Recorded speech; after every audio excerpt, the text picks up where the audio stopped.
نبی پاک فرماتے ہیں میں دعا کرنے گیا، اے اللہ میری امت پہ قحط نہ آئے، اللہ نے فرمایا حبیب نہیں آئے گا۔ اے اللہ میری امت کے چہرے نہ بدلیں، گناہ کریں تو مسخ نہ ہو، حبیب نہیں بدلیں گے۔ حضور فرماتے ہیں میں نے ہاتھ اٹھایا کہ اللہ یہ آپس میں لڑے نہ، توجہ کرنا جملوں پہ، اے اللہ یہ آپس میں لڑے نہ۔ اللہ یہ بھی کہہ سکتا تھا حبیب یہ نہیں قبول کرنی دعا، اللہ بے نیاز ہے نا، چاہے قبول کرے اور چاہے، توجہ کرو غور کرو بات پہ، اللہ چاہے تو قبول کرے چاہے تو، اے اللہ میری امت لڑے نہ، تو یہ نہیں فرمایا حبیب قبول نہیں کرتا، کہ محبوب یہ دعا مجھ سے مانگ ہی نہ، اے حبیب تو دعا مانگ، تو مانگے میں قبول نہ کروں، یہ ہو نہیں سکتا، اس طرح کر یہ دعا مجھ سے۔ نبی پاک نے منافقین کے لیے دعا کرنی چاہیے کہ اے اللہ، اے مولا تو مہربانی فرما، اے اللہ کرم فرما، منافقین کو بھی بخش دے۔ تو میرے رسول پاک علیہ السلام فرماتے ہیں رب کریم نے مجھے منع کیا، اے محبوب یہ والی دعا، یہ دعا ہی نہ مانگ، یہ دعا اللہ کو کوئی مجبور کر سکتا، لیکن اگر اللہ پیار کرے تو، بھائی دنیا داری کا چودھری صاحب کا، مولوی صاحب کا، پیر صاحب کا ایک عام مشہور مقولہ ہے، فلاں بندہ آ گیا تھا اس کو میں انکار نہیں کر سکتا تھا، کیوں جی وہ بندوق لے کے آیا تھا، کر دینا تھا انکار، فلاں آدمی آ گیا تھا پھر میں اس کو انکار، اور فلاں بندے کو ساتھ لے آیا تھا اس کو انکار ہو سکتا، کیوں جی؟ دو باتیں ہوتی ہیں، یا پیار بڑا ہے یا عزت بڑی ہے، دو ہی باتیں ہیں، یا میں اس سے پیار بڑا کرتا ہوں یا میں اس کی، اللہ اپنے نبی سے پیار بھی بڑا کرتا ہے اور اپنے نبی کی عزت بھی بڑی فرماتا ہے، بس یہ سمجھ لے بات۔ وسیلے کا معنی یہ ہے کہ اللہ اپنے نبی سے پیار کرتا ہے، اپنے محبوب کو اللہ بڑی عزت عطا فرماتا ہے۔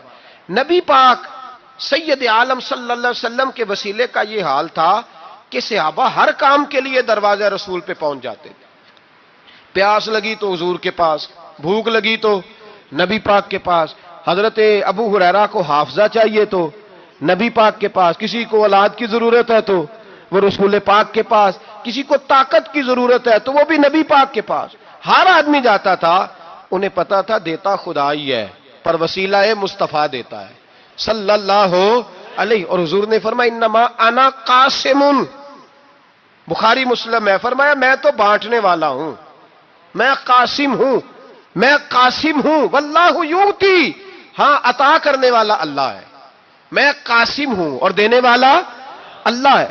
صحابہ ہمیشہ نبی پاک کے واسطے سے دعا مانگتے، انہیں پتا تھا اگر تیرے واسطے سے مانگوں تو کوئی دعا بے اثر نہ ٹھہرے۔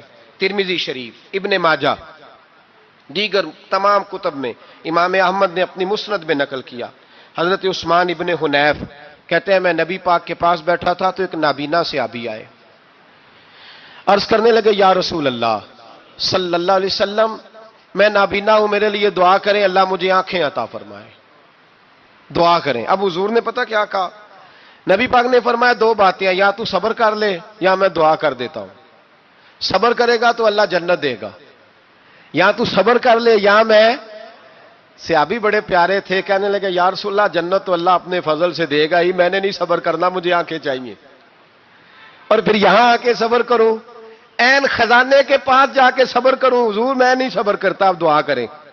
تو نبی پاک نے دعا سکھائی، فرمایا دو نفل پڑھ جا کے اور دو نفل پڑھ کے میرے وسیلے سے دعا کر، کیا کر؟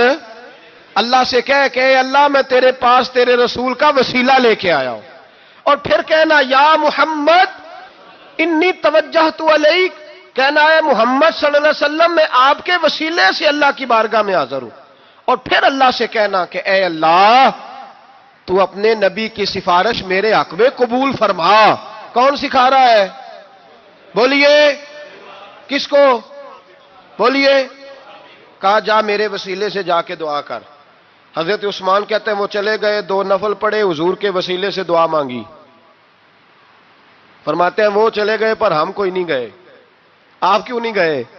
تو صحابہ کا نظریہ بتاتا ہے کہ وہ گئے اس لیے نہیں کہ ہم حضور کا معجزہ دیکھ کے ہی جائیں گے، کہتے ہیں ہم گئے نہیں، تھوڑی دیر گزری تو وہ صحابی جو اندھے گئے تھے جب واپس آئے ہیں تو اللہ نے انہیں آنکھیں عطا فرما دی، گئے تھے تو نابینا تھے، آئے تو بینا ہے۔ میرے نبی پاک صلی اللہ علیہ وسلم کا توسل، حضور کا وسیلہ خود حضور نے سکھایا ہے، خود نبی پاک نے اور صحابہ کرام علیہم رضوان اس مزاج پر پورے عامل تھے.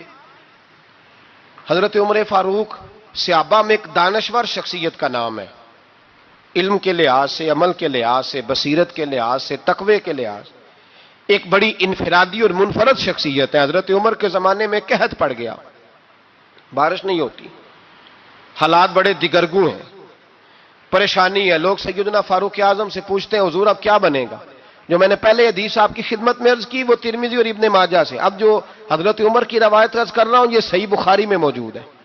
حضرت عمر فاروق رضی اللہ تعالیٰ عنہ کا زمانہ مبارکہ، قلت آ گئی، قحط آ گیا، بارش شدید ہے، صحابہ پریشان ہے. جناب عمر فاروق رضی اللہ تعالیٰ عنہ سے کہتے ہیں حضور کرنا کیا ہے؟ حضرت عمر پہلے تو خاموش رہے، پھر حضور کے چچا جناب عباس کو بلایا، کوئی بات نہیں کی. جناب عباس کا بازو پکڑا اور کھلے میدان میں لے گئے. حضرت عمر دعا کرتے ہیں اور پوری امت کو دعا کا طریقہ بتلاتے ہیں. حضرت عمر کہتے ہیں اگر قبول کرانی ہے تو یہ طریقہ اختیار کرو، اگر اللہ کی بارگاہ میں دعاؤں کو مستجاب کرانا ہے تو یہ رنگ ہے جو امت مسلمہ کو میں سکھا رہا ہوں. حضرت عمر نے جناب سیدنا عباس رضی اللہ تعالیٰ عنہ کو کھڑا کیا سامنے اور دعا فرمائی، اللہم انا نتوسل الیک بنبیک، اے اللہ ہم تیری بارگاہ میں تیرے نبی کے وسیلے سے دعا کرتے ہیں، فتسقینا، ہمیں بارش عطا فرما. ہمیں کس کے وسیلے سے؟ حضور. اور پھر کہا اللہم انا نتوسلک بام نبیک، اے اللہ ہم نے اپنے نبی کے چچا کے وسیلے سے بارش عطا فرما، اے اللہ ہمیں اپنے رسول کے چچا کے وسیلے سے، حضرت عباس کے وسیلے سے بارش دے. صحابہ کہتے ہیں جب ہم گئے تھے دعا مانگنے تو خشک سالی تھی، اور جب گھروں کو آ رہے تھے تو ہمارے کپڑے بارش سے بھیگ چکے تھے. اللہ نے بارش عطا کس کے وسیلے سے؟ حضرت عباس. اچھا یہ بات یہاں قابل غور ہے، حضرت عمر کے وسیلے سے بھی دعا ہو سکتی ہے، دعا سیدنا عمر فاروق کے وسیلے سے بھی. لیکن حضرت عمر رضی اللہ تعالیٰ عنہ نے نبی پاک کے چچا، چونکہ حضرت عباس جب آیا کرتے تھے تو حضور کھڑے ہو کے استقبال فرماتے تھے آپ کو دیکھتا ہوں تو مجھے اپنے والد کی یاد آتی. حضرت سیدنا عمر نے بتلایا کہ میں اس کو لے کے جا رہا ہوں جو نبی پاک کے زیادہ قریب ہے، جو حضور کے زیادہ قریب ہے، ان کے وسیلے سے دعا فرمائی. امت کو کیا درس دیا؟ فرمایا جو بھی حضور کے قریب ہو اس کے وسیلے سے دعا کرو، اللہ تمہیں آسانیاں نصیب فرمائے گا. اب ہمارا حال یہ ہے، انتشار ہی انتشار ہے، اختلاف ہی اختلاف، شک کی شک ہے، پریشانی پریشان. واضح حدیثیں موجود ہیں. میں آج ایک صاحب کو پڑھ رہا تھا، پتہ نہیں لوگ کیوں پریشانی کا شکار ہیں، کیوں لوگ اس آزمائش کا شکار ہیں. کہتے ہیں جی وسیلہ نہیں دینا چاہیے، سیدھا سیدھا نیک عمل کرو. او میرے بھائی، میں نے کہا کہ اللہ کسی وسیلے کا محتاج، اللہ محتاج نہیں، لیکن اس کی عادت ہے وہ وسیلے کو پسند فرماتا ہے. باریک بات مشکل ہوتی ہے لیکن موٹی بات تو سمجھ میں آنی چاہیے نا. کوئی شخص ایسا ہے جسے اللہ نے بغیر ماں باپ کے وسیلے کے پیدا کر دیا ہو، حالانکہ اللہ پیدا کرنے پہ قادر حضرت آدم کو کیا ہے نا، حضرت حوا کو، جناب عیسیٰ علیہ السلام کو بغیر باپ کے پیدا. لیکن یہ اس کی عادت، وہ جب پیدا کرتا ہے تو ماں باپ کے وسیلے سے پیدا کرتا ہے، پھر جب روزی دیتا ہے تو پھر بھی کسی نہ کسی، کیا اس نے حکم دے دیا؟ روزی کون دیتا ہے؟ تو اللہ کا یہ حکم ہے کہ کنڈی لگا کے اندر پنکھا چلا کے سوئے رہو، روزی پہنچ جائے گی. کہتا اٹھ، کوئی سبب پیدا کر، باہر نکل، محنت کر، وسیلہ بنا. جو آدمی کہتا ہے جی میں کپڑے سی بھی خود لیتا ہوں، استری بھی کر لیتا ہوں، دھو بھی لیتا ہوں، اس سے سوال یہ ہے کہ بنا بھی لیتے ہو؟ اس کا مطلب ہے اللہ نے بندوں کو بندوں کا محتاج، بندوں کے لیے بندوں کا وسیلہ اللہ نے رکھا ہے. ہماری یہ موٹی سی بات بھی عقل میں نہیں آتی، موٹی سی بات بھی. کہتا جی نہیں ڈائریکٹ، او خدا کے بندے تھوڑا غور کر، دیتا اللہ ہی ہے اور دے گا بھی اللہ ہی. لیکن جو ذرائع، جو وسیلے، جو سبب اللہ نے ہمارے لیے مقرر کیے ہیں، ہم اس سبب کا انکار کر سکتے؟ شفا کون دیتا ہے؟ دوائی لینے کس کے پاس جاتے ہو؟ تو آپ اس طرح کریں نا، چپ کر کے گھر بیٹھیں، تسبیح پڑھیں، یا شافی الامراض، یا شافی الامراض، او شفا دینے والے، او شفا دینے والے. سارا دن جی وظیفہ پڑھیں، شفا کون دے گا؟ تو وظیفہ پڑھو چپ کر کے، دوائی لینے کیوں گئے ہو؟ لیکن اللہ کے حبیب کا ہی فرمان ہے کہ بیمار ہو جاؤ تو دوائی بھی کھاؤ، پرہیز بھی کرو۔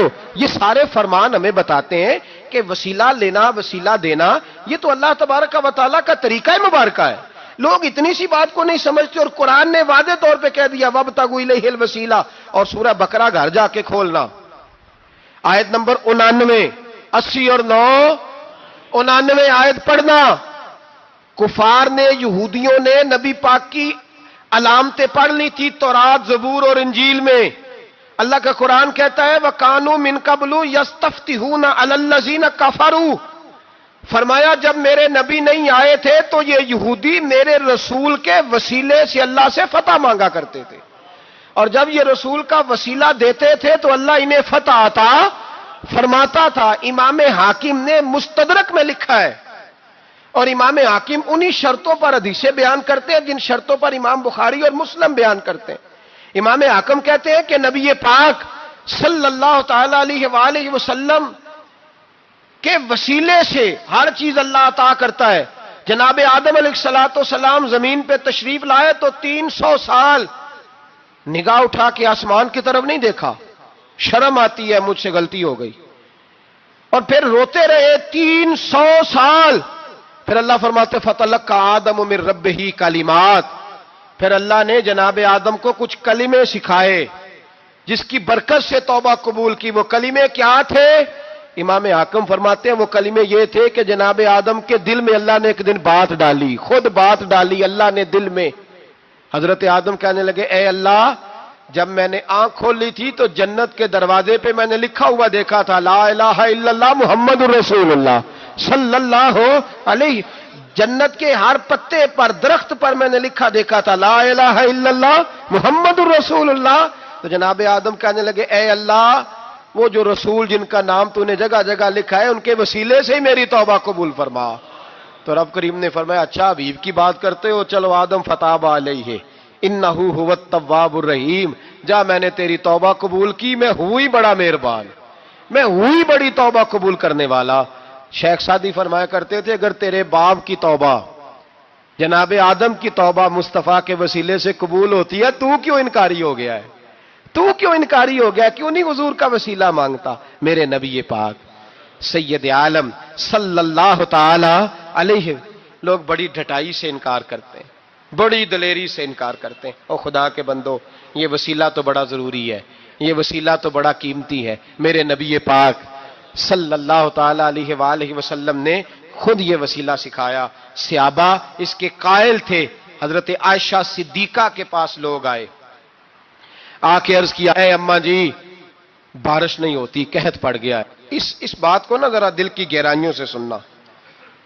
مسجد نبوی ہے، مسجد نبی کے ساتھ ادھر دیکھیے گا ذرا، یہ مسجد ہے، مسجد کے ساتھ حضور کی قبر ہے، ساتھ حضرت عائشہ کا حجرہ ہے، پہلے حضرت عائشہ پھر حضور کا روزہ، پھر آگے بولتے جائیے آگے کیا ہے؟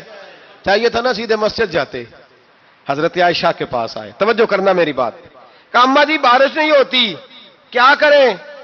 اماں جی نے مسجد نہیں بھیجا، کہنے لگی اس طرح کرو حضور کے دروازے پہ جاؤ، اور جا کے نا نبی پاک جہاں دفن ہے وہاں تھوڑی سی نا جو حضور کے سر والی جگہ ہے نا قبر پہ، وہ چھت تھوڑی سی کھول دو، چھت کھول دو۔ صحابہ کہتے ہم گئے جہاں حضور کی قبر انور تھی، حضور آرام فرماتے، سرانے والی سائڈ سے تھوڑی سی چھت کھولی، ابھی کھولی تھی اللہ نے فوراً بارش عطا فرما دی، فوراً۔